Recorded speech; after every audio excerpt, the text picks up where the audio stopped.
Now we're recording. That was kind of confusing, though.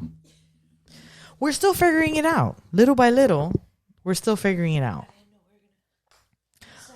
Oh, just been farting and burping it up over here, scratching your butt, waiting for something to happen. My butt. I know, I'm exaggerating. But see, you might as well be scratching your butt. You be belching. Sorry, guys. Opening your pants. Taking your shoes off. You know what I noticed? I'm like, we're getting too comfortable with each other. We're having whole ass conversations through the bathroom door. Like, I was like, how? That's too close.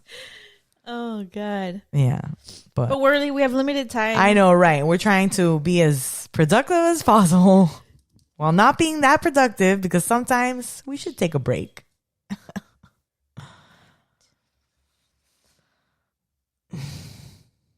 That's all smokable, though. I know. Can you just smoke it? I'm mixing it. Yeah, okay. Bitch. I know, but I'm just like, how did that? What?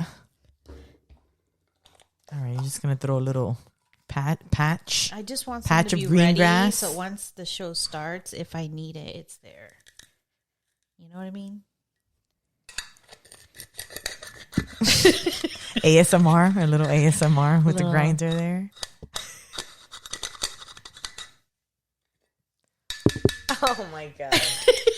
That's the one that bothers me. I don't mind the grinding, but the clanking kills me. All right, look. I want a fresh bowl for our toast. I'm sorry. All right. And I have one, so. That's a lot, though. She's cashing out a bowl that's like 80% new.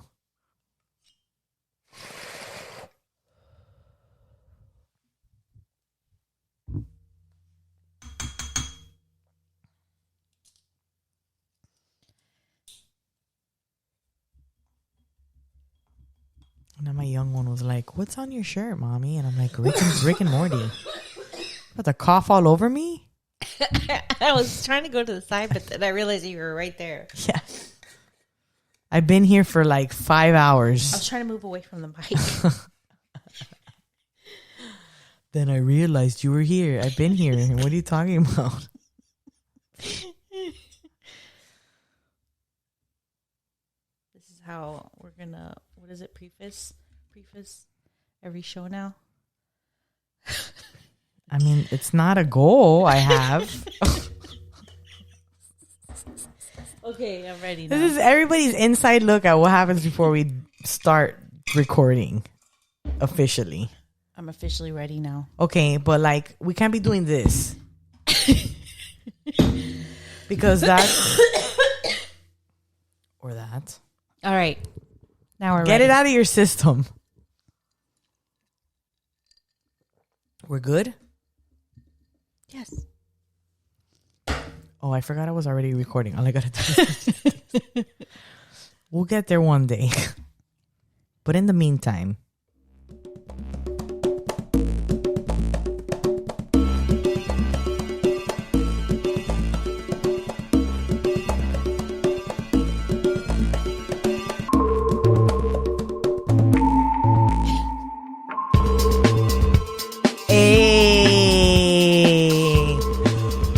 Welcome to the Pot Smoking Moms podcast.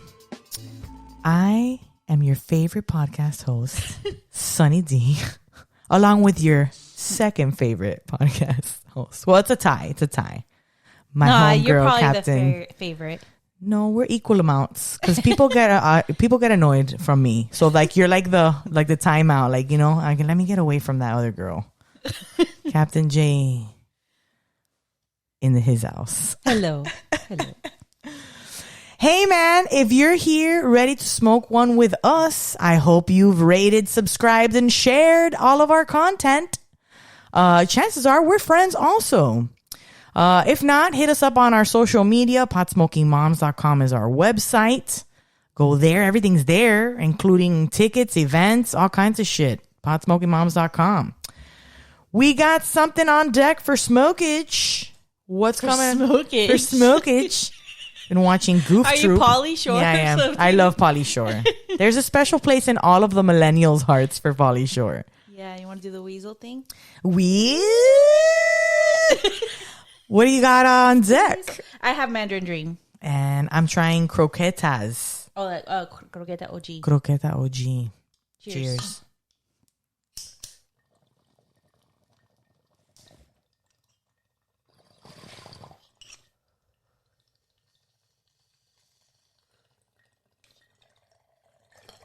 I always love the taste of Mandarin Dream.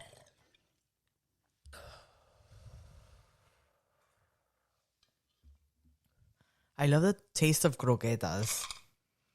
That was pretty good, though. Oh, real croquetas? Yeah, real croquetas. But this was pretty tasty. All right. Yummy, yummy. So we have Peezy on today's show. Yes, from To Be Blunt. We were on his podcast. That was really fun. The only podcast we've ever been on. I know. Is it really? Yeah, I think it is the only podcast we've ever been on. It was super, super fun. If you haven't checked him out, he goes live on YouTube. It's a different dynamic. Thursday nights. But he's full of energy. He's always a fun time. We'll be talking to him later on in the show. Hope you check it out. We got an event we've been talking about nonstop. April 30th at St. Pete. The Center is having their St. Pete Beach 2nd Annual 420 Festival at Haran Park. I'm excited about that. We need to make sure we have everything we need for that. Yeah. Our faces. Pretty much. You know what I mean.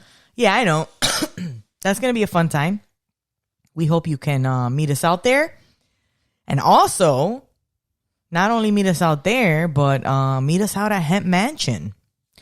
That's in Brandon, Florida. We're going to have a nice dinner party out there, 6 p.m. It's almost sold out. Yeah, we're up to 21. We didn't want to sell more than 30.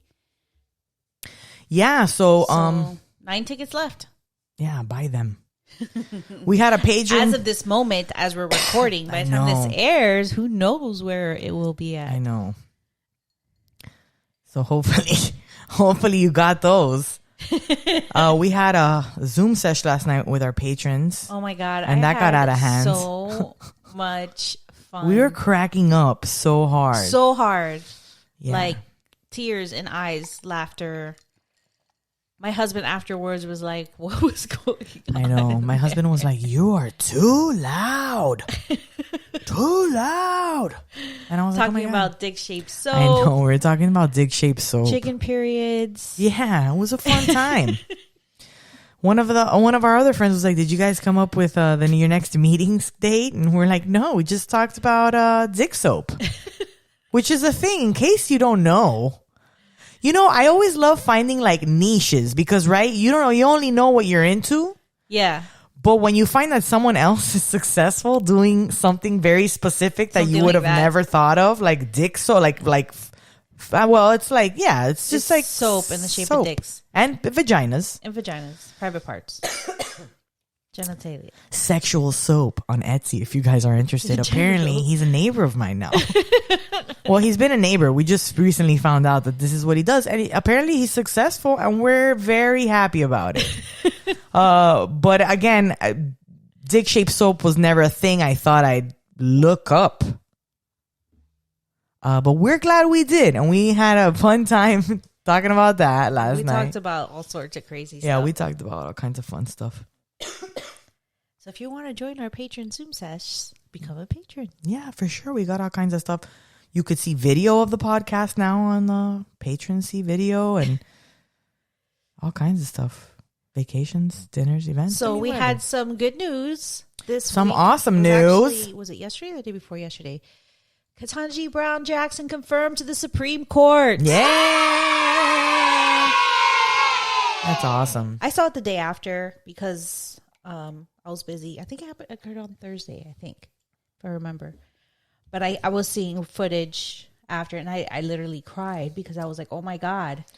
Because I've been so discouraged lately of the headlines I've been seeing of this child marriage law, which now apparently they changed it, and it's going to be 18. But it was going to be like no limit or very low age. And then the whole Oklahoma banning abortion and all these things happening. And it's just so discouraging.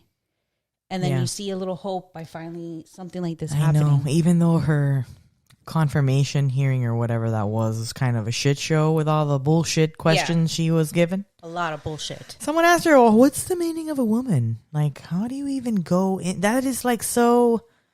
How can you even do that? How can you even describe or go into the definition of what a woman is? Because what do you expect? What would you expect her to say? But anyways, at least after all that madness, something great was... I mean, and the Cory Booker thing, when he started talking to her, that was very emotional too. I mean, that was amazing. But that's great news. Yes, great news. Yeah. You don't have such Oh my great God, news. not great news. Yesterday was pretty... We had a great patron Zoom sesh, but leading up to it was pretty fucking intense. So my kid, the other, like last week had, like she fell in the tub. They're playing, in the tub. She fell, bumped her chin. She was bleeding, but I got it under control. I looked at it. It was pretty bad, but it wasn't like emergency bad. Right? Fast forward to a week later. This was yesterday. It was yesterday. Yesterday. She's like playing in a rocking chair, but the opposite way. She falls back or forward, essentially back of the chair, forward of her face. Yeah. And she smashed her chin, blasted it open. Oh my gosh. Yeah. I was freaking out, but I noticed that my level of freak out would determine essentially theirs. So I was trying to be cool, even though I was crazy nervous. It was a lot of blood. Yeah. I mean, there was blood on the floor. I got blood on my face. There was blood on my shirt, and she had blood, and there was blood, but I controlled it. Like I immediately grabbed the towel. Like I used to draw blood, so I'm like, it's like I don't like gore and stuff, but like I can deal with like blood and shit. You know what I mean? Literally blood and shit. Especially with like your kids. Like, you know what I mean? It's like your kids' boogers and you're like whatever. Yeah. And I've dealt with blood, so that's cool. So I know how to stop it. So I immediately got a towel, put it up against her chin, held it. Was trying to chill out for a second, figure out what the fuck I'm gonna do, And then like I got it under control, but I wanted to see what the damage was. So I pulled the towel back and I was like, oh my God. But I didn't want to be like, oh my God, because I didn't want to freak them out. So I put the towel back. I called 911, and I was like, yo, nervously, but I was like, I have to, because I want them to see it, and if it's a big emergency, then we take her. If we can get it under control, then I'll figure it out. So they were coming, and then I realized, oh my God, my house smells like weed. So we got a bunch of cannabolish now. So I got some, and I started spraying it everywhere. Kind of freaking out because I'm like, oh my God, like I didn't think of it when I was calling them, because my first thing was like, let me make sure she's safe. Make sure she's safe, and just make sure we got some plan going so we could figure it out. So then I kind of freak out a little bit because I'm like, man, I don't want that to be I don't want that to come up. I don't want them to think that this was a mistake or something that I did because I was like, nah, or whatever, Yeah. The stigma still exists. Yeah. So 3 of them came and they were looking at it, it was like, whatever. It was very, it was a lot. It was very overwhelming. So, but we, kept it cool, talked to them. They were looking at it and they're like, she's going to need stitches. But do you want us to take her? And I'm like, I'm not going to pay. It's 3 minutes. I could take her. Mm-hmm. Especially if they're like, you can take her. I'm like, okay, cool. Then I'll take her. So then the guy's like, oh, my sergeant is coming. Write this information down. And I'm kind of like, so what does that mean? 3 more people get there. But whatever, it's cool. Like, I just want to make sure everything is good and I want to take care of it and like, whatever. So they come in, they do their thing. When they come in, I realize I have my Mary Jane is my homegirl t-shirt on. So like another surge of nervousness comes over me where I'm like, I hope they don't fucking like read it and think like, or maybe they called this guy because the sergeant, I don't know. Maybe it's protocol because he has to check up on stuff at certain days, whatever. But that whole thing, you know how when you were in a car accident after going to the dispensary and the first thing you think is like, oh shit, what if this is like going to be part of the thing now? Yeah. Because I had it. Even though we're legal patients, in the car. you know, we're legal patients. We still, and you know, in retrospect, I'm like, yeah, I mean, I have my card. Like, what can they do? This happens. It's not like this isn't something that's random. But anyways, yeah. And then I just took her to the emergency room and, you know, dealt with that. But she's doing good. As soon as we got home, she was trying to get injured again, you know, running around. She didn't learn anything. She's kind of callous. You probably should have just gone straight to the emergency room. Yeah, I mean, I was lucky to get my neighbor to take care of my older kid while I went over there, but I took her over there and then, you know, she got her stitches and she all good now. Back to her. I know, back to her. Ways. Listen, she's a fucking champ because the only reason she was crying was because random people were up in her face. She's kind of a pandemic baby, so she hasn't left the house much. Plus, I'm all she knows. I leave the room for 2 seconds and it's a panic. Mm-hmm. And I know that might not be a great thing, but like, it is what it is.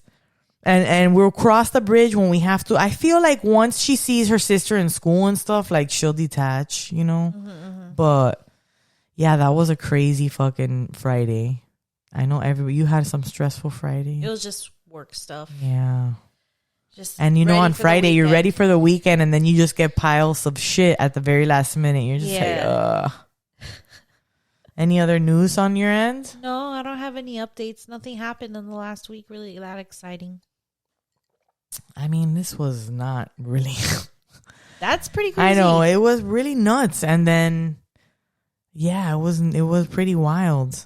And then she was hulking out because it's in your chin. Look, yeah, I busted my chin, and it's one of the paramedics that came at the end was like, I got one too. And we were like, yeah, it's like a kid thing. Like a lot of us have busted our chins. But like, you know, when they were going in with the stitches, she started getting a surge of rage. And the nurse was like, she's like, she's pretty strong. And I was like, yeah, you guys are taking too fucking long. Yeah, I would be.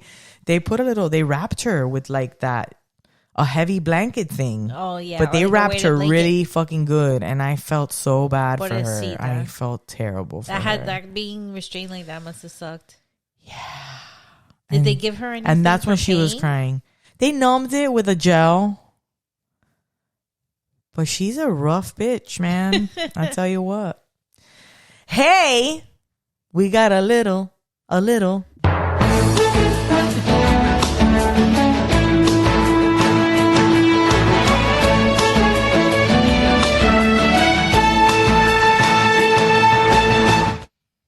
News Nugs, where we read the We Need News to you. I can never say anything without stumbling. That was good. Almost. All right, so this story actually came to us from one of our patrons who lives out in D.C. Which we thought was an interesting way they handle it out there. Yeah, their little loophole on how they gift marijuana, which ties into a later story that we're going to read up after this. But this is D.C. Council votes against closing marijuana gifting loophole. This story was published on April 5th. In a narrow vote, the D.C. Council failed to approve emergency legislation that would lift the requirement of seeing a doctor before being able to purchase medical marijuana.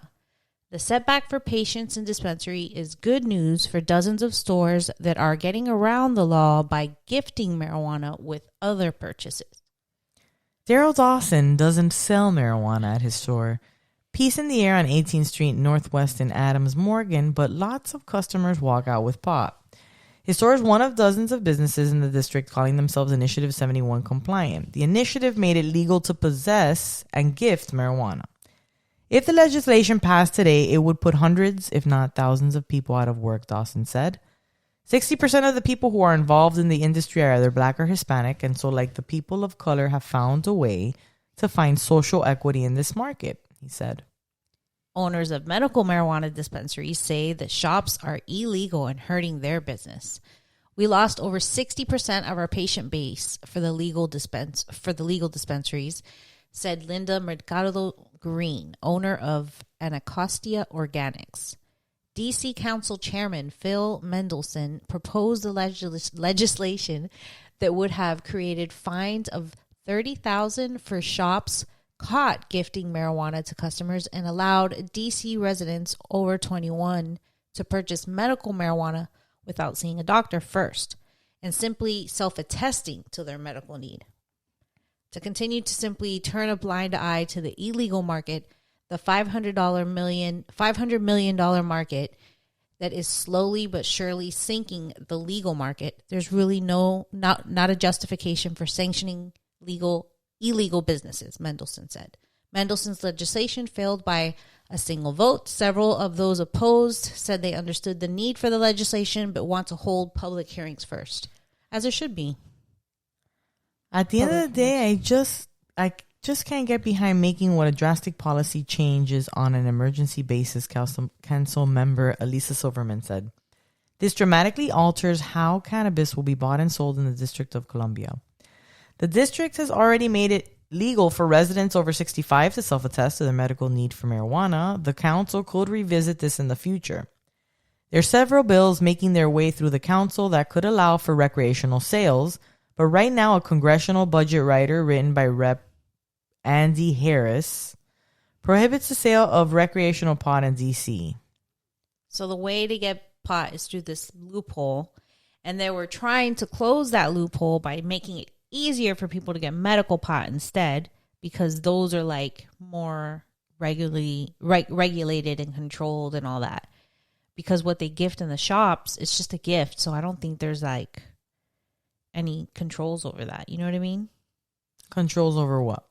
Like testing, meeting certain standards. Yeah, right. Yes. And that's the thing when it comes to legacy market and it's more of an open market, so that right, so you're able to get different kinds, I mean, more affordable usually. More affordable. Yeah.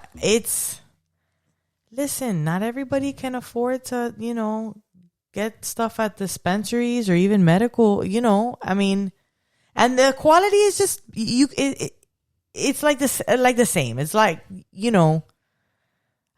listen, this is something that I started thinking about recently, where it's like, big cannabis, they gotta remember where they came from. Mm-hmm. Okay, people have been out here doing this shit for a long time, risking their life and their legacy for them to just come in here and then start discrediting people who are still trying to make it.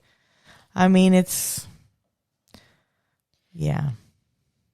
So it's an interesting thing because it sounds like a good idea, being able to self-attest and be able to go get medical marijuana without having to go to a doctor. Right, you skip the cost of that. Yeah. But then at the same time, by passing that, they're trying to close off the whole gifting thing.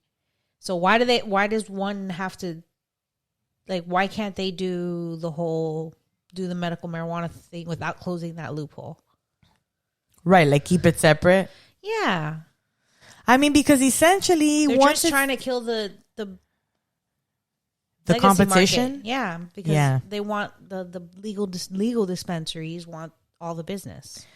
I know, it's a fight, and the legal dispensaries have to pay a ton of money into testing and having to go jump through the loopholes because there's a ton of them. Yes. Yeah. So, it's hard. How do you even dissect that? Mm-hmm.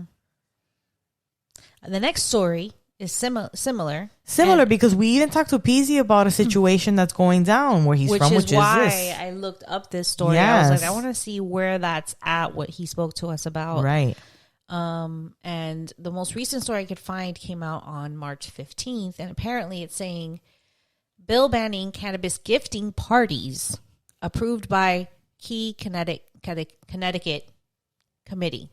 So let's read it. Apparently, they approved banning it. So cannabis gifting parties and billboard advertising would be banned under legislation that was overwhelmingly approved Tuesday by a key legislative panel. The General Law Committee, acting on reports of events including the weekly High Bazaar in Hamden, at which as many as 1,200 members of the public attended parties in an industrial park attended by dozens of vendors with cannabis flowers and infused products, now sends the bill to the House floor. Ooh. Lawmakers who voted against the bill included State Senator Kathy Austin, Sprague, and Senator John Kissel Enfield, who warned that despite hearing testimony from the state's 3-year-old hemp-growing industry, a revised form of the bill does not make it easier for those farmers to break into the full adult-use retail industry that the State Department of Consumer Protection is setting up later this year. If approved in the House and Senate and signed into law, the bill would tighten up a perceived loophole that state and local officials believe currently allows cannabis to be exchanged for cash donations at gifting parties. This is not gifting between mothers and daughters and friends or what you might do in the privacy of your home, said Representative D. Agostino D. Hamden, co-chairman of the committee. These are organized gifting events that take place, really in a marketplace, that are really just thinly veiling market conduct. State Representative Holly Cheeseman from East Lyme, a committee member who opposed legalizing adult use last year, said it's important to keep the original intent of full legalization and taxation. The bazaars were definitely an end run around that, she said. Cheeseman said the California research has indicated that highway billboards are very attractive to children in areas where marijuana is legal. Youth use has increased 7 to 9 times, she said. I don't think those facts are true. I never thought it'd be a yes on a cannabis bill, but I'm a yes on this bill. The revised legislation, which would take effect July 1st, would remove criminal penalties for the events, but includes civil penalties and allow municipalities to regulate them. Another section, D'Agostino told his colleagues, would make it easier for residents of neighborhoods impacted by the failed war on drugs to get into the state's legal cannabis industry, following complaints during a recent public hearing from State Rep. Juan Candelaria, New Haven, who warned that out-of-state corporations are seeking control of upcoming retail industry. But Olson was disappointed that Connecticut's hemp farmers seem to shut out of possibly transitioning to the adult retail business. After having a number of people come to us and say that we needed to do something to address the issue of hemp and hemp farmers, so in not considering this issue, we have put at jeopardy a burgeoning industry in Connecticut, Austin said. One that started just before we went into COVID and has been pressured by a number of different things just relative to our whole economy. To not give them an opportunity to participate in this issue is somewhat disturbing in my opinion. Hemp does not contain the levels of active ingredients that create the so-called marijuana high if smoked or ingested. Historically, hemp has been used to make fibers, including heavy-duty rope duty. Austin said she hopes that the bill can continue to be revised as the General Assembly heads toward its May 4 adjournment. I found that we cannot just disregard a whole industry as we move this very important piece of legislation forward, Austin said, criticizing the Department of Consumer Protection from not including the hemp farmers transitioning to the retail industry, while New York and Massachusetts have included their hemp growers. Kissel said he would be glad to work with Austin on an amendment to allow hemp growers in the industry. In north central Connecticut, we have a ton of land that used to be tobacco farms and was of the opinion that if we could switch over some of the acreage to hemp, that would be advantageous, he said. Yeah, duh. How did it turn into that, though? Right? Right? I was wondering that, too. How do we go from talking about the loophole? The loophole to hemp. To like hemp farmers. To hemp farmers. Yeah. I'm not sure. I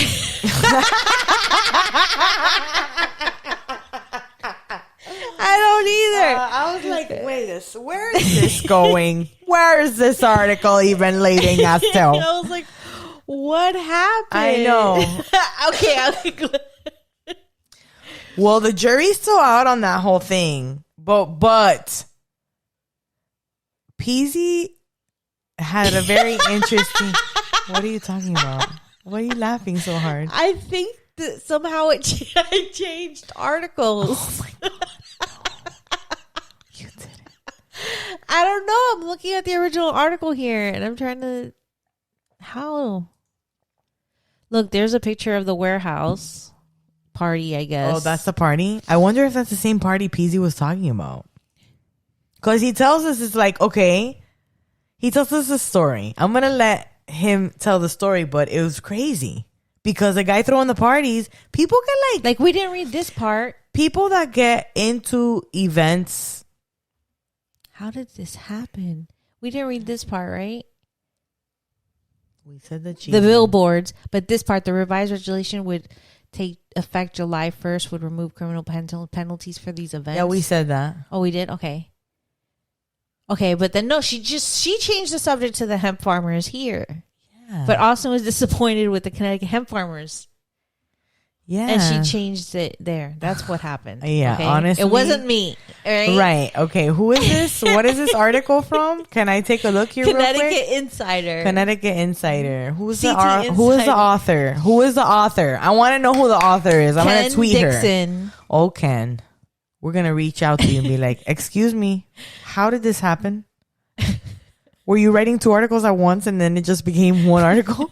Because why we were really interested in that first part and then you left us hanging. Like, what happened? I was kind of confused. Yeah. Well, Peezy will clear it up a little bit because he goes into the conversation about, I think that first party that they mentioned. He says that the guy invited the press to one of his events. Right. And then, of course, the press blew up the fuck out of his event. Made a whole in a story. Not a good way. No. And now they're like, these gifting parties need to stop. Right. And it's coming. So it seems like it started the first step to be approved and it still needs the next step to be approved. Yeah. Damn. That's crazy. 2 different states there working towards closing those kind of loopholes. Listen, and this is the thing. This is what's called blowing up the spot. You don't want to do that. You don't want to blow up the spot. We're not going to be inviting the press to our first you event. know, you feel me? Like, you know what I mean? Like, it's not like that. Some people trying to be like kingpin and shit.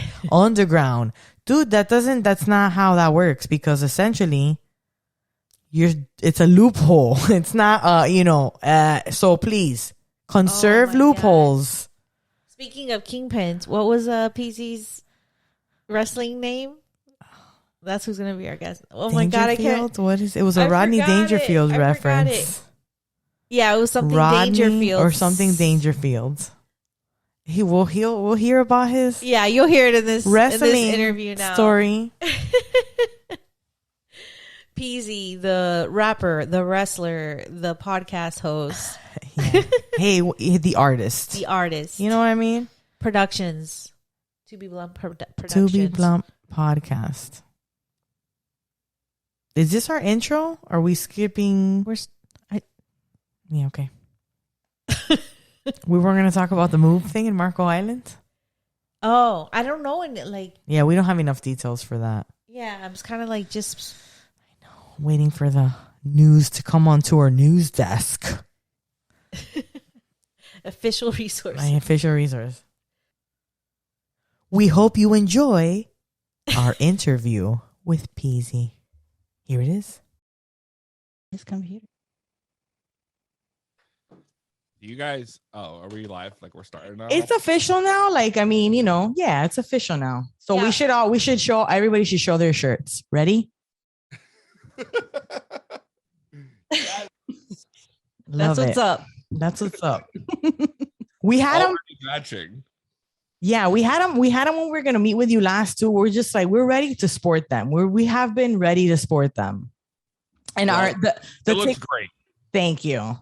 And the TikTok we just shot, it will also feature these t-shirts. Yeah, we were wearing them, so I love it. Peezy, thanks so much for hanging out with us. As a new dad, we know you're super, and as a new dad with a podcast, we know you're super busy. I mean, a little bit, but we've been looking forward to this for a little bit, and we were supposed to do this 2-3 months ago, and then it didn't pan out. So like, I have been looking forward to the reschedule of this, and I'm excited to be here with you guys. It's an honor, honestly. Yeah, man, we had so much fun on your show too when we were on. And then you were like, "Oh, I'm a new dad," and we're like, "Oh shit." So how are you adapting to being a new dad? What can you tell us from your experience thus far, Peezy? Oh, that it's a lot harder to do the things that I want to do when I need to do them. Heard 10-4, buddy.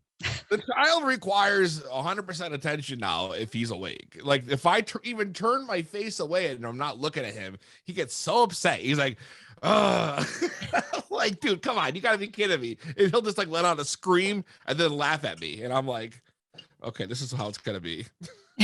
How old is he now? 9 months. 9 months. Wow. Yeah, I forgot how that is. Wait till he starts 8, touching so everything. Oh my God. Once it become mobile and getting into everything. There. Yeah. He's already got Inspector Gadget arms. This kid, I can't put him down at all. It drives me nuts. The poor kid, I'm like always getting flustered because I see him, I put him down. I'm like, hold on a second. I go to grab his bottle and I turn around and he's lunging for like a remote or like whatever, on a counter or anything he could find. I'm like, dude, what are you doing? Yep. I survived that time by making a baby zone. We had like a big, like sectioned off area with a little wall and all his toys in there and baby protected and foam floors. So I could put him down and he could walk around and crawl around and be mobile and me not freaking out and him getting into everything. Right. Because then there's the next stage after that where they find out how to open that little door. And then it's like, or push it. They start pushing it. You have to, the trick is to try to figure out how to contain the child as much as possible while they're growing. Mine's not even walking yet or crawling, and he's still like, he's got this lunge on him, dude. It's incredible. I'm like, I don't know where you get these talents from because he sounds like a superhero. I don't know. Yeah, I don't know either, but he's something, all right. But it's been a great experience. This is my first time being a dad, and like, so life is completely different now from what it was when I talked to you guys last time. Like, it's even crazier now. I thought the newborn stage was nuts, but like, this is so much harder. Yeah, you keep leveling up. The levels just keep going up as they grow. I'm like, oh my God, this is so hard. I have a almost 3-year-old and 5-year-old, and I'm like, oh my God, this is so hard. Like, I can never be alone again. I lament that. And then it's like, when you finally figured it out, how to manage that, boom, here's the next stage we got to fucking deal with. Well, if you got any tips, let me know. Because weed. We all. Yeah, I was just going to say weed. You already know that. You already know the hack. You're a pot smoking dad. It does make Does my cannabis life help? If I did not have cannabis, like I already, like it's already a mood stabilizer as it is for me because I'm, grew up a hot-headed Italian family and whatnot. So like I have a temper. There's no doubt about this, but I haven't seen it in over 20 years or like since I started smoking, like that doesn't come out anymore. But like, man, it definitely helps. I'll tell you that. But it's also very hard to find the time to smoke. Mm-hmm. Well, I mean, I feel like you will find the time. It's funny because we had a conversation with our patrons, and it was like, oh, whenever you get a little time or think you found a little time to squeeze a little smoke in, something happens. The kid's needier than ever, and it's just like it's like they have a little alarm that goes off, and then they're like, oh, mom or dad are trying to get a break. Yeah, they're gonna get a break. No. I don't. Right. It's definitely an experience. Does your wife smoke? She does, but she's obviously not like anywhere near like the level of pothead that I am. like when I met my wife, like she was actually selling weed. This is when we first met each other. Whoa. So it was love at first sight already, I didn't know at the time when I met her that that's what she did, but that she was doing that on the side, but like, yeah, she definitely likes it. But but she's not definitely as into it as I am. Like, it's definitely, I mean, you know me, it's who I am. We take that shit to another level. Our spouses are probably can hang together and be like, yeah, they fucking love weed, don't they? It's cool, but they fucking love that shit.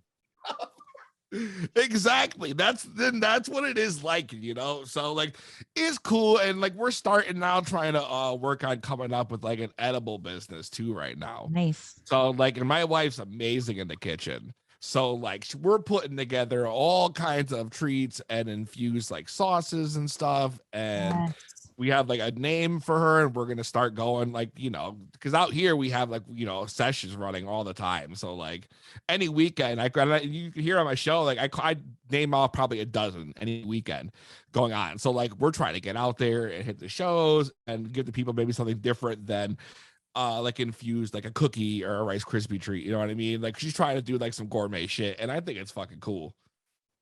Yeah, that is.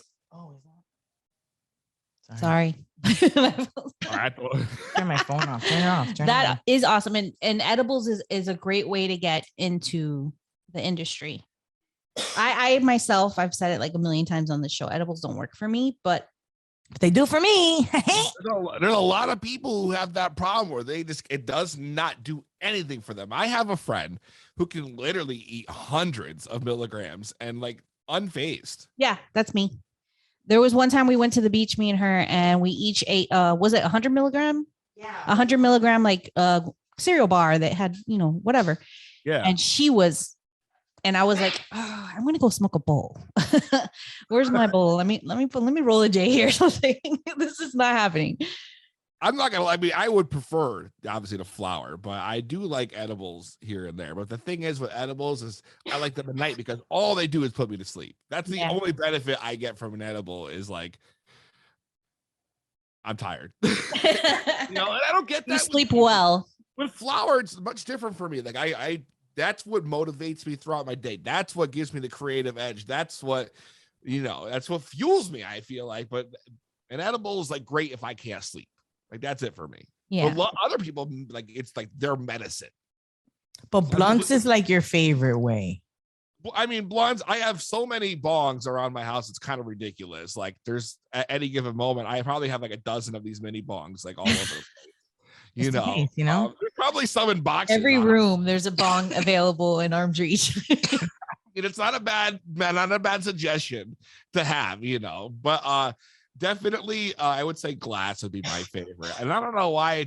I smoke blunts and obviously joints and all that, but I just love, you know, something about a bong, a chillum, a pipe. Like, it just, yeah. I like glassware too. I think we used to do J's a lot because we would share them. But ever since COVID, we kind of each have our piece now. And yeah. And how about dabs? Do you ever dab? I got my e-rig right here. Oh, look at that. Yeah. I was doing fat dabs before, like, while I was waiting for you guys. Honestly, I came in like 10 minutes early, and I was like, let me just, because I always have some kind of, you know, tech issue, I feel like. So I wanted to come in, make sure everything was good, pack my bongs and shit, you know what I mean? And then I was just telling, I was like, oh, fuck, I'll do a fucking dab. And then, nice. You know, get warmed up. I died a little bit. You died. We call it getting warmed up. Yeah. Okay. Are you guys getting warmed up now? I mean, we're getting warmed up a little bit. No, we don't. Yeah, we're kind of. I have an e-rig and it broke, and I just like was going back and forth with the company about trying to troubleshoot it to fix it, and I just gave up after a while, and I haven't tried again. And I wish if I had an e-rig, I probably would do it more, like a working one. You saw Emma on our live. She had that Puffco that like changes colors. Yeah. I was like, that's really fucking cute. This thing does is it that one? Hold on. What is that? This is a Dr. Dabber Boost Evo, and I love this thing. And I love this because you load underneath the glass. So unlike the Puffco or the Carta, even see with the buck on the outside, what I have, the Carta. It's got to flow through a bunch of plastic before it gets to the glass, you know. Yeah. So and not to mention it gets super dirty in there, but I mean it's just still not as pure as this is literally, it heats up. It's a nice magnet piece on here, and just pops on there, and it runs it through the water. But the one thing I do like about this is this thing has a magical button right in the back here. And this magical button is like a carb that if you push it in, it just whoosh, it just flows back. It's like you pull the slide out of a bong. Oh, Nice. Oh my God. It'll destroy your lungs. I mean, this thing, it'll kill you. Coughing up a lung.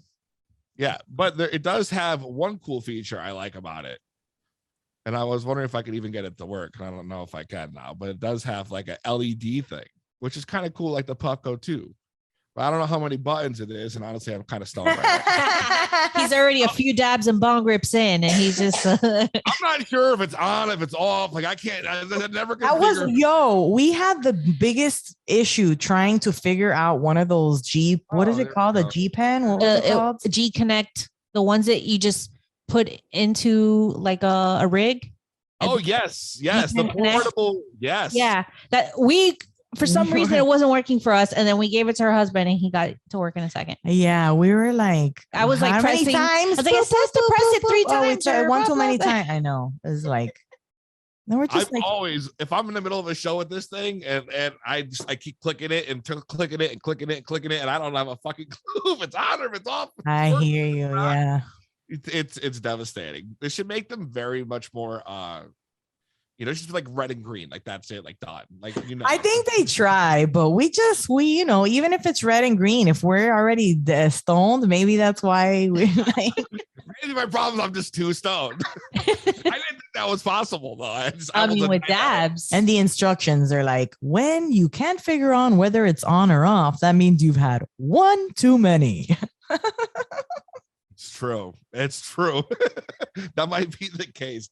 Dabs take you to another level though. It's like outer space. So yeah, like that TikTok. So I probably shouldn't have started with that. It's okay. We're gonna have fun. We want to talk about music, man. We know that you have, so your podcast, is it it's regularly, or do you have times off? You take time off and then you start it back up again? No, I actually do it every single week, 52 weeks a year for the most part. I mean, obviously, I got to take, my wife works the night shift. Like she works like 11 a.m. to 11:30 p.m. and she tries her very best to make sure every Thursday's off. So like there is an occasional, like 3 or 4 times a year where I got to sacrifice a Thursday. Yeah, that's hard because we take breaks just because it can be, a little bit much, and we're family. We got to take care of our family, so his is different in the sense that it's alive.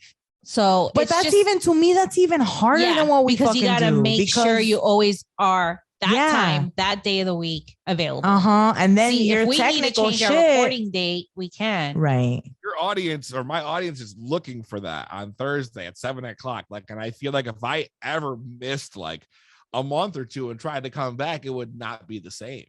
Yeah, I hear you. And the momentum, and the momentum's doing great. Like everything's going really, really well right now. Like I would hate to have to take like a month off or 2 months off.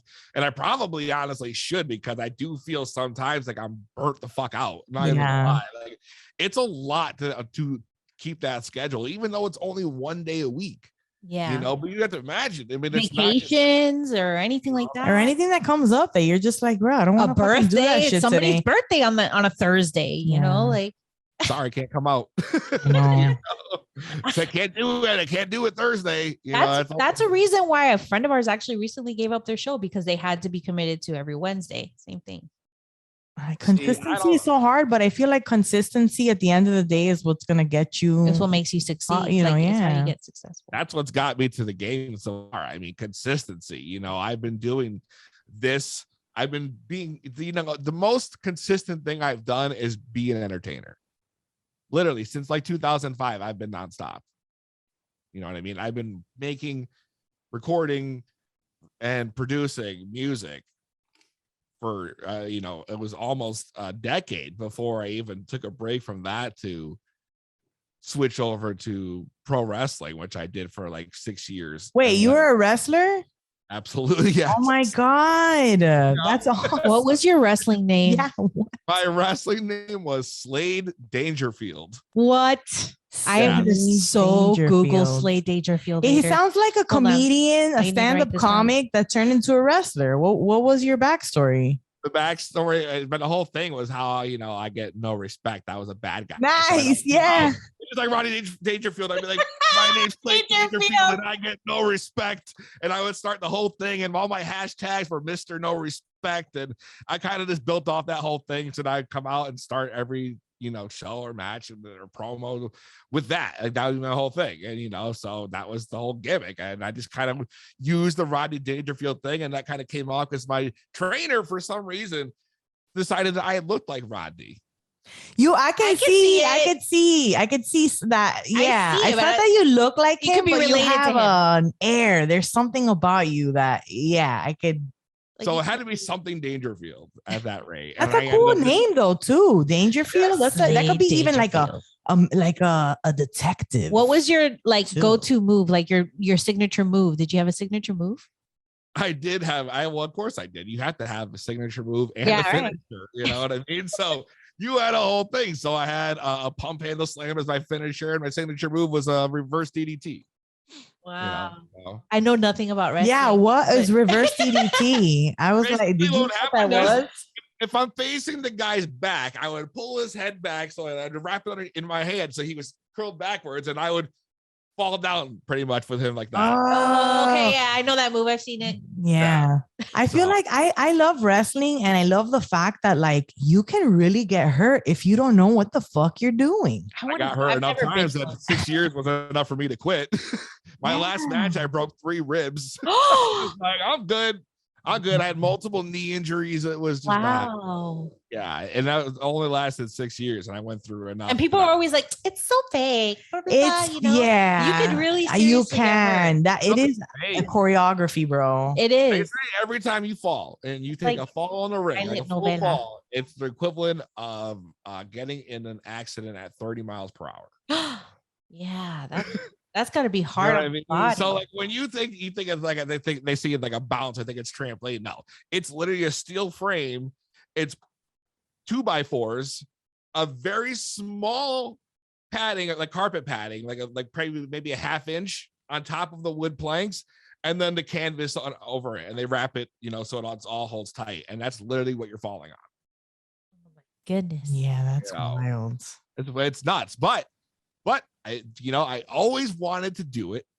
They had a school open up 25 minutes for me. And there was a school for it? Yeah, you have to be trained. Yeah. Right. True. Otherwise you or the person you're in the ring with will get hurt, so you have to learn how to do everything the right way, how to fall the right way, and then you'd have to rehearse. Would you have to rehearse with the person you were supposed to wrestle with, like before the match? Rehearse. That's the whole thing. And you'd be surprised. Like the old school veteran. So if you're in the ring with a guy who's been doing this for like 20 years, you don't even rehearse nothing. Like they'll tell you, we'll call it in the ring, and you'll go out there and you'll start the match with like a lockup, and then they'll say, headlock, and and you literally will call, and they'll walk, like somebody will talk you. You're always talking with your opponent. You don't see that happening, but you're constantly talking to the opponent referee. So you're like, throw a couple shots at me as I'm trying to pick you up, and it'll hit me a couple times, and I'll smash it back down, and I'll go to the crowd. I'm like, yeah, that's how it's done, And then, it's like you guys are directing it live. Yes. It's the moment. That's an old school thing that people do nowadays. Like you'll at least go out and say, hey, we're going to do this. And then you go out there. So you literally have 2 hours, 3 hours in the locker room before the show starts to maybe, if you're going to go over it, plan out certain things. But you can't go out there and rehearse. Yeah. That's not a thing. You know what I mean? You literally have to, that's the thing, is you have to have a good fucking memory. Yeah. Because if you're out there and you're supposed to do a string of 6 moves and you forget what the fuck the 5th move was. Yeah. It all goes to shit. All of it. Yeah, for sure. It's a lot of pressure. It's a lot of improv. But knowing how to fall or take, whatever they're physical improv. Physical improv. Yes. And I know that we want to talk about music, and now we're talking about pro wrestling. But I know, because I've always loved wrestling, about you. But I never get opportunities to talk about it. I've always wanted to be an entertainer, so I got to take any route I can. I was in a rock band. I was in a rock band for. What instrument did you play, or did you sing? Guitar, and I was lead singer, rhythm guitar and lead singer, and we were a hard rock band. What was the band's name? Torn by Addiction. A Torn by Addiction. Yep, Torn by Addiction. So we did a bunch of. I was playing live shows. They were playing us on the radio out here. Nice. It was like going really good, and I loved it. Honestly, I love being a rock star. I thought it was the coolest thing, you know. Yeah, but I feel like rock star would be the fucking coolest thing to be ever, because you're like mysterious, sexy, you're a rock star. Like I did stand up comedy for a while, and I was like, this is not compares to being a rock star. Like no, but the problem with being a rock star is not the actual doing it. It's being in a band that's honestly the worst. Oh, I know. Drama. My husband has been in several bands, and I know for a fact that shit is hard. That's why I did stand-up comedy, like, because it's just you. It's solo act. Like, you don't need a fucking, even though I love improv, but that could be either really, really good or bad, terrible. So, like, it's never, but team, it's hard. It's hard to work in a team. Yeah. It is. And that's why I ended up going back to rap, because that rap, it's me. Yeah, and your beats. You do your own beats too, right? And I have full control. No, I honestly have never made a beat in my life. I tried it. It's just too much work. It's hard. It's too much work. I like the process of writing and recording. The lyrics. I do mix and master. My audio. I do audio engineering. Yeah. Like I went to school for that, actually. I went to broadcast school and I learned audio engineering and a bunch of TV production stuff. But like, so I know how to edit video and whatnot. So like, that stuff I liked, but making my own beats wasn't really my thing. So, but I mean, still, I saved a bunch of money on studio time. I'll tell you that. Yeah. And you still have full control, because I still can go through a catalog and say, I want this beat, this beat, this beat. No one's going to tell me yes or no. You know, and that's the beauty of it. And I just, when I'm given that creative freedom, that's when I'm at my best. And that's kind of, and I really hate to say this, but I like my show even started out as a 2-person team, and then it went to a 3-person team, and then back to a 2-person, and now it's just me. And I feel like now, honestly, it's more of what I had envisioned originally for the show. You know what I mean? So like, it's, I guess, and you also, you have your ebbs and flows too with how you create, and you just learn from different opportunities that you have different outlets for your creativity. But like at the end of the day, consistency, right? So the idea that you first start off with is not the one that you end up with, but like it's beautiful in how you get there. I wouldn't change the journey for a thing. I'll tell you that. You know what I mean? Because my show still wouldn't be what it is today if it had not gone through, the journey. We're at episode now 118. I mean, to me, that sounds crazy. How long have you been doing the show? Like, what year did it start? 2 years, maybe just under 2 years, something like that. So, 2.5, I don't know, something around there. I don't really know. But yeah, it's been a little bit, but it's going amazingly right now, and that's like an awesome thing. But I'm still at the same time in the background doing the music thing. Like I just had a big meeting on Friday with a big producer off TikTok, and you guys, I don't know if you've heard of him, but has like 300,000 followers right now. Matty Beats, he does like a bunch of oh, I know. I think I've seen him a few times. I've seen him, and he's on his thing, and he'll do a thing where he'll be like, "Oh, add something to this," and it'll be him doing like whatever the beat is that he makes. Yeah. A lot of them are like that though, to get the credit. No, but I know who you're talking about. Yeah. Oh, he hit me up on Instagram, and he was like, I really want to set up a phone call and talk with you. And I was like, about what? And it's like, oh, he's like, dude, your music's sick. I seen your duets, and I went and checked out your music, and I love it. And now they want to, do work with me and kind of put out a few tracks together. And, there's a lot of big things in the works right now. So awesome. Music has always been my life. That's been the start of everything for me. Yeah, I think music is so important too, man. I feel like music really changes your mood. And I feel like when you're feeling shitty, music can really, really turn it around for you. My parents were very much into music. My dad was actually in a band too when he was younger. And my dad's like off the boat from Sicily. So he moved here when he was 18, and he was in like a band, and they were doing like Italian wedding music, but like he was always an entertainer. My mom always loved music, and like I grew up around a lot of different kind of music growing up, but everything was all about rhythm and groove, and I was always into that whole thing. And it's just I don't know. I just, like I said, the whole journey has been nuts. It's just been and it's not over, man. It's like look at all the stuff that's happening too, and it's hard to put an expectation, but I feel like one of the best things that we've done is like said, no expectations. We're gonna do this because we like doing it, and we're gonna have fun with it, and it's like an evolution. Like you never stop evolving. No, if you do though stop evolving, that's where you're gonna. Yeah, that's when that's where it's over though. You have to evolve. Stagnant. Yeah, you have to. That's why everything changes. Like, think about it. I mean, if we all kept everything the way it was when it first came out, the first iPhone, the first microwave, the first fucking TV, the first light bulb, like, if we just kept everything that way and never evolved, like, what the fuck what would that be at that point? I know, for real. It would be boring. Stoner thought right there. Evolution's a necessity. If you're not doing it, then you're not gonna make it, especially in the entertainment world. You guys know. But that's and that's even anything. Even like look at like just companies, even Big Bang or Sears, JCPenney, like they're irrelevant right now. Like I just always feel like you have to reinvent yourself constantly. Sears, right? Who's shopping at Sears? When was the last time you even heard they that? all close? Are they closed? I think so. Kmart too is falling off the face of the earth. Kmart, they just closed the Kmart near me. They just closed one by me, but one turned into a city furniture. So it's like, and this is it. It's that same reason though. They were doing the same exact shit. They were, the equation never changed. It was even as a musician, you hear some of these people evolve. They have to like.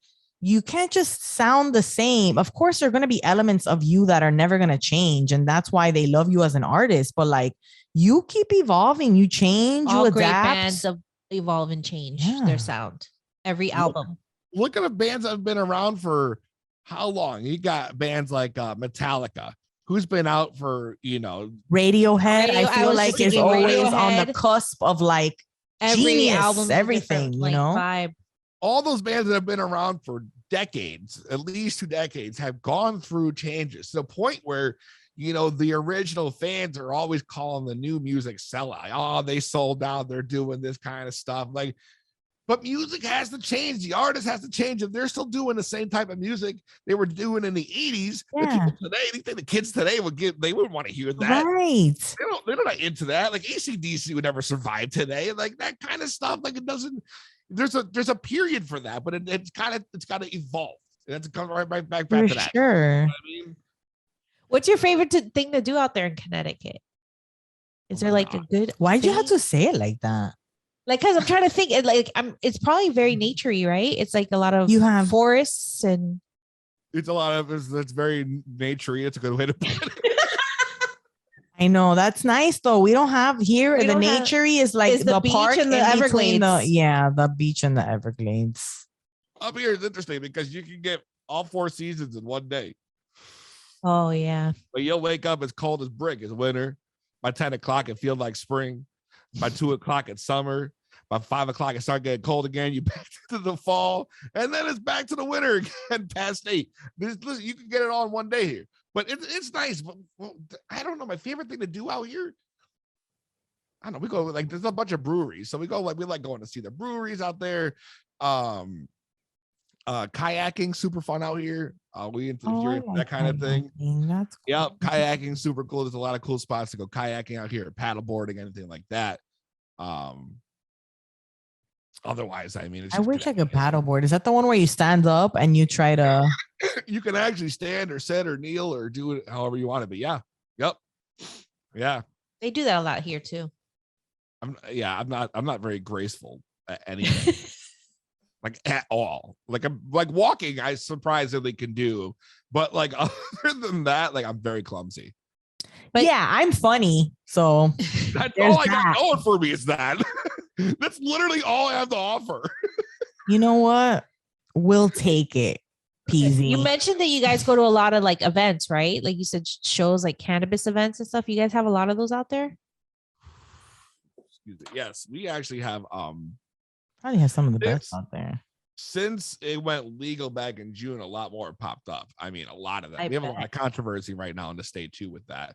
But do tell. Oh, I will. I want to get to that. But yeah, we do have a lot of them. Like I said, they've been popping up left and right now. And they're awesome events. You walk in, it's like going to a craft fair. Like you just walk in, there's a bunch of tables and you can go get edibles. There's giant jars of weed out. You can walk up and smell and pick up the buds. And it's just like it's a great time. It's a great time. And the only reason these things have been popping up is because when it went legal, Connecticut decided that we were going to allow gifting, right? Which is, how like, your friend brews a beer and you're drunk and you want a cigarette from your buddy. That would be considered gifting, right? So they allowed gifting in Connecticut. And that's how these events would start popping up, because you would go there and they would say, you're not buying, you're making a donation, you're getting a gift, and that's the workaround for these events. Well, one schmuck decided that he was untouchable and he was running these giant events down in like the second biggest city in Connecticut and decided to invite the fucking news there. Okay.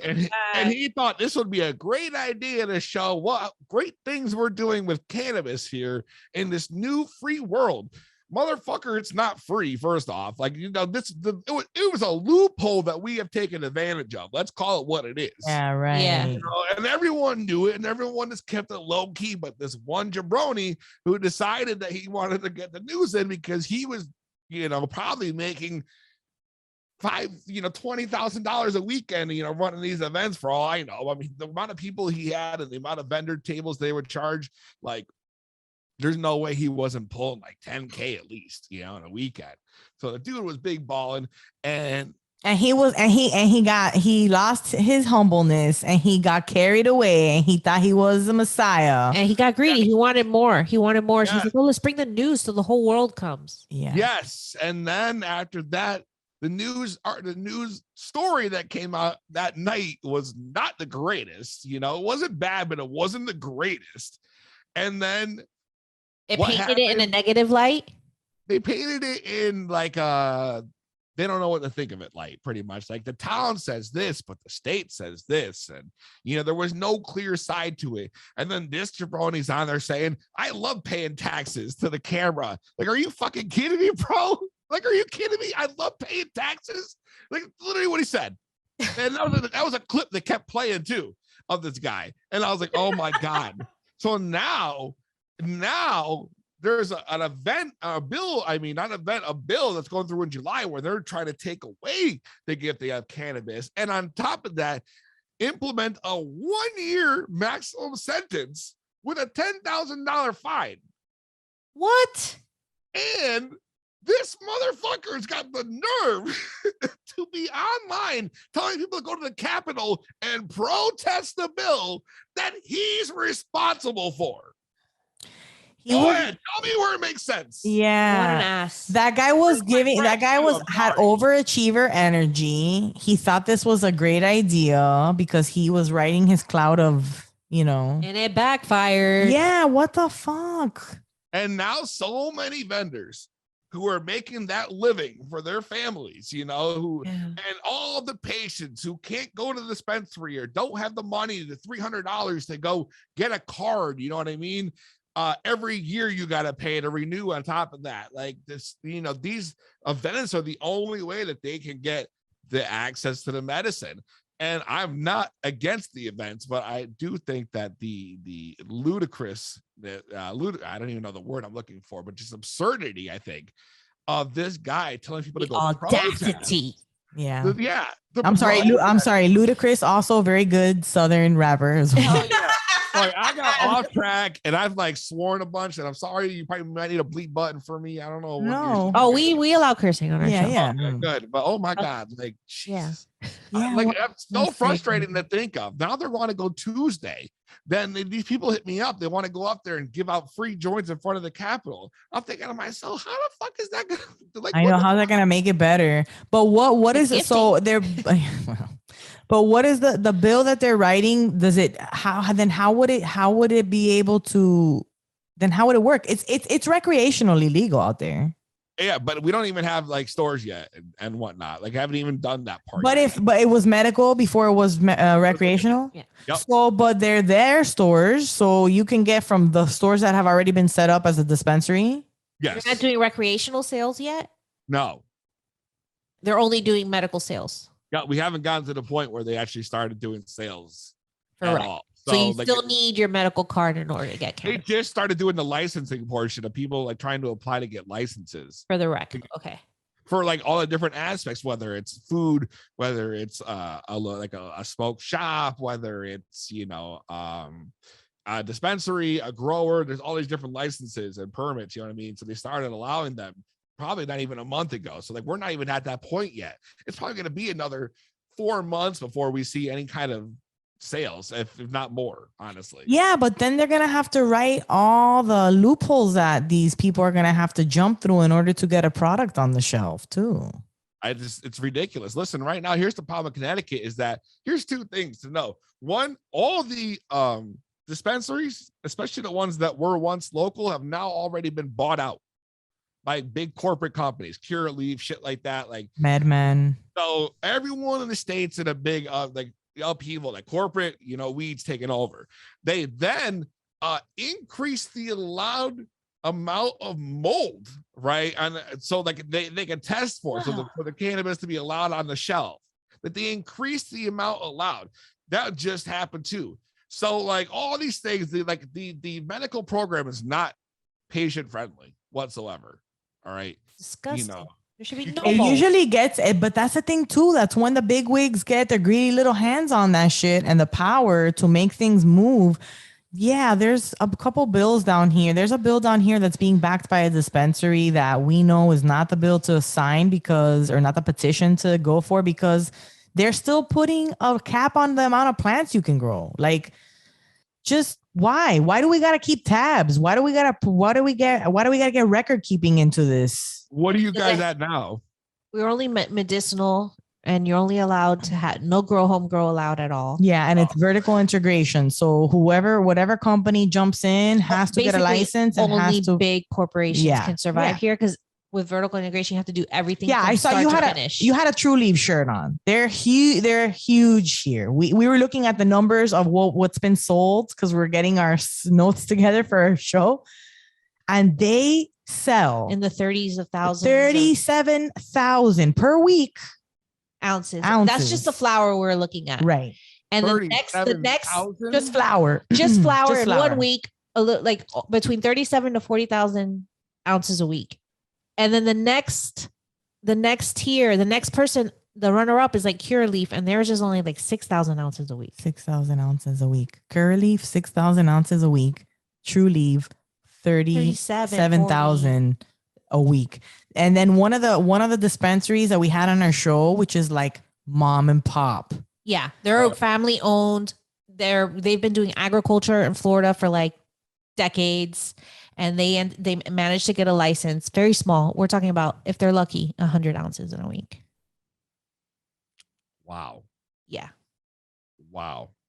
I did not expect those numbers to be where they're at. Yeah, it's wild. But it also goes to show you that those big companies, they have a head start and then they fuck over the little guy. It's like, it's just, That's half the problem. And that's the same thing happening here. They're really screwing over all the little guys, making it impossible to survive.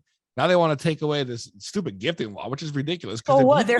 They're filing the bill that's getting rid of gifting?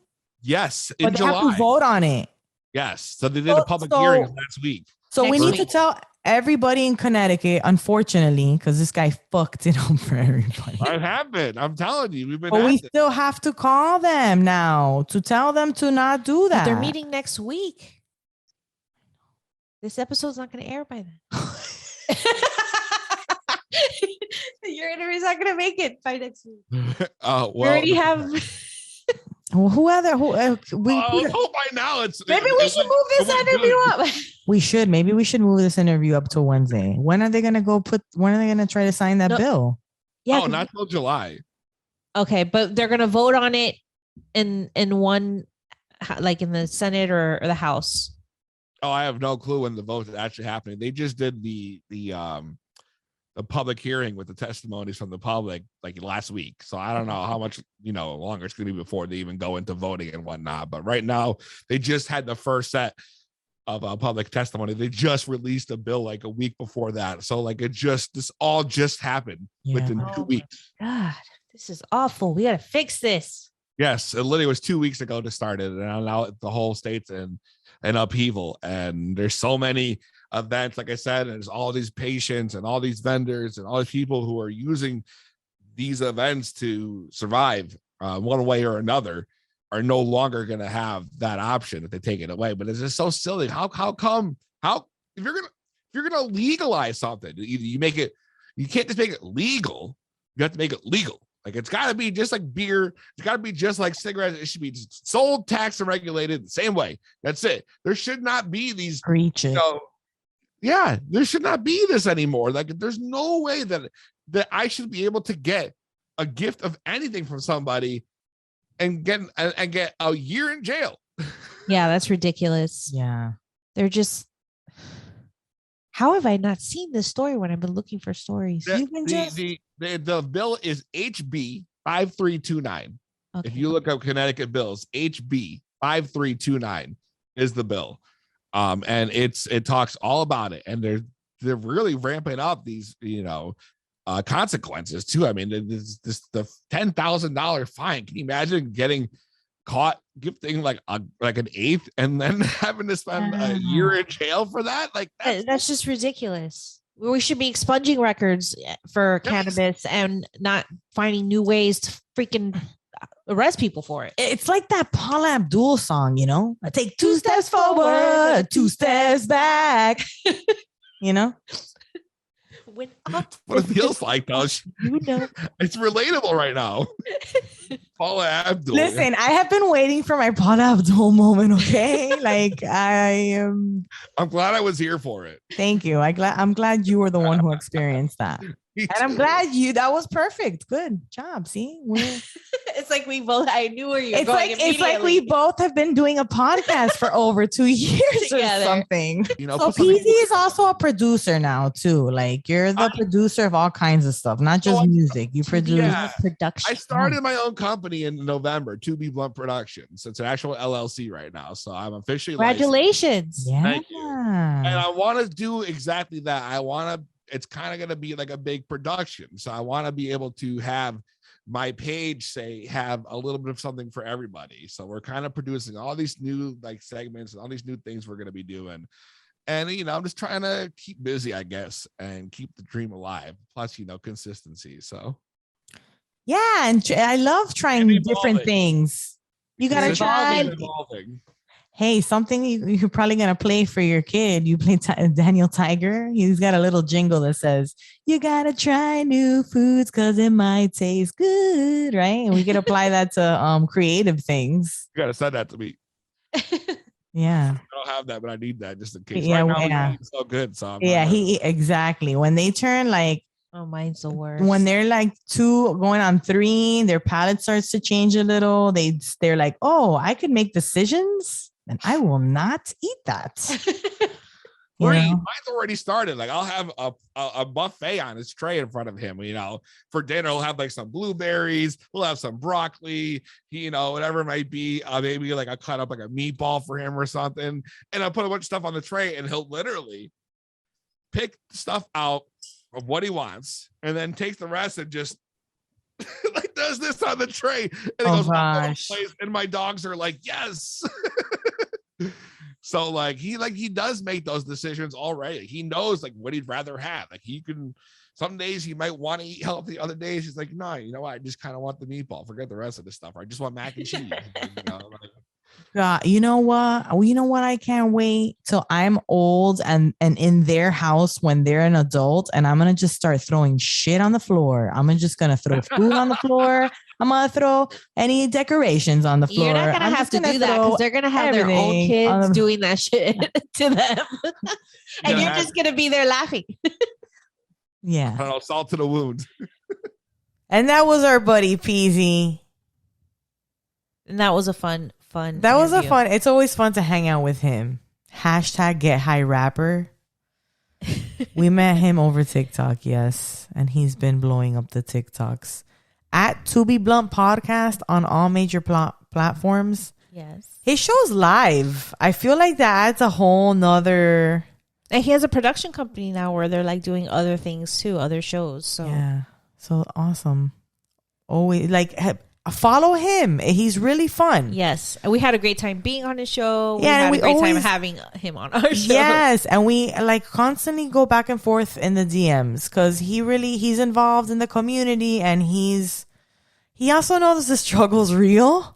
Yeah. So we can relate. Like, really, I refer to some of these people as my coworkers because I have nothing else right now at the moment that I can refer to as coworkers. They're called my colleagues. Yeah. In the art world. The cannabis world. The cannabis world. Hey, we love all of our friends in the cannabis world and all of our sponsors too. Our patrons, our homies, our pals. Yeah, we've built some pretty amazing relationships. You guys are the best. Yanni, Destiny, Lauren, Jesse, Christy, April, Shelby, Denise, Peaches, Natalie, Meredith, Terry, Angelina, Jenny, Catherine, Camilla, and welcome.